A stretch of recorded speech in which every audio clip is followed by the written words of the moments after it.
안녕하세요. 연세정성 내과 인공신장실입니다. 혈액투석 하시면서 궁금한 점들 참 많으셨죠?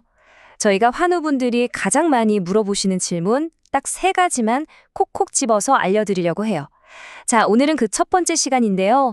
바로 혈액투석 환자의 물 섭취에 대한 이야기입니다. 아마 이 질문 정말 많이들 하실 거예요. 선생님, 물은 도대체 얼마나 마셔도 되나요? 하고 말이죠.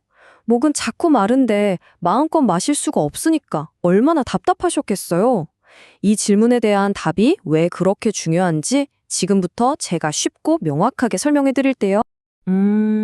혈액투석을 하시는 분들은요, 콩팥 기능이 약해져 있잖아요. 그래서 물을 마시면 그게 소변으로 잘 빠져나가지를 못하고 몸에 그대로 쌓이게 되는 거예요. 이게 바로 우리가 부종이라고 부르는 몸이 퉁퉁 붓는 증상이죠. 이렇게 몸에 물이 너무 많아지면 우리 몸의 펌프, 바로 심장이죠. 이 심장이 훨씬 더 힘들게 일해야만 하니까 엄청난 부담이 가는 겁니다. 이걸 이렇게 한번 생각해 볼까요? 풍선에 바람을 여러 번 넣었다 뺐다 반복하면 어떻게 되죠? 맞아요. 탄력을 잃고 흐물흐물해지잖아요. 우리 심장도 똑같다고 보시면 돼요. 부종 때문에 몸 안에 물이 자꾸 늘었다 줄었다 하면 심장도 그에 맞춰서 무리하게 커졌다 작아졌다를 반복하게 되는 거죠. 그러다 보면 결국엔 그 풍선처럼 지쳐서 기능이 약해지고 마는 거예요. 자, 그렇다면 우리가 꼭 기억해야 할 첫 번째 원칙, 바로 이겁니다. 원래 건강한 콩팥은 우리 몸의 정수기 같은 역할을 하거든요. 필요 없는 물은 싹 걸러서 소변으로 내보내주죠.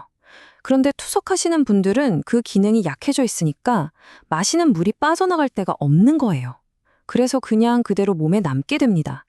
그러니까 내가 마신 물이 곧 부종이 된다. 이 공식을 머릿속에 꼭 넣어두셔야 해요. 네, 마시는 물이 부종이 된다는 건 이제 알겠어요. 그쵸? 그럼 두 번째로 중요한 것, 대체 얼마나 마셔야 안전한가 하는 문제겠죠? 보통 우리가 수분하면 그냥 마시는 물만 생각하기 쉬운데요. 절대 그렇지 않아요. 우리가 먹는 국이나 찌개, 심지어 과일에도 물이 다 들어있거든요. 그러니까 순수하게 물로 마시는 건 정말 최소한으로 줄이셔야 해요. 딱 목이 마를 때 갈증만 겨우 해소할 정도, 아니면 약 드실 때 필요한 한두 모금 정도, 이 정도로 생각하시는 게 가장 좋습니다.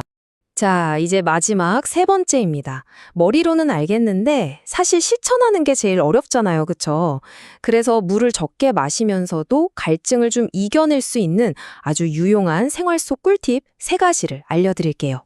첫 번째, 이게 제일 중요한데요. 바로 저염식입니다. 당연한 얘기지만 음식을 짜게 먹으면 목이 마를 수밖에 없어요. 소금이 갈증을 부르는 주범이니까 싱겁게 드시는 습관, 이게 무엇보다 중요합니다. 그리고 두 번째 요령은요, 작은 컵을 쓰시는 거예요. 큰 컵 말고요, 아주 작은 컵을 사용해서 물을 조금씩만 따라 드시는 거죠. 마지막 꿀팁은 얼음을 활용하는 겁니다. 물을 벌컥벌컥 마시는 대신에 얼음 한 조각을 입에 넣고 천천히 녹여 드셔보세요. 훨씬 적은 양으로도 갈증이 효과적으로 풀린답니다.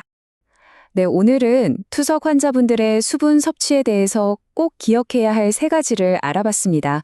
오늘 제가 알려드린 내용들 잘 기억해 주셨다가 조금 더 편안하고 건강한 하루 보내셨으면 좋겠습니다. 진심으로 응원할게요. 감사합니다.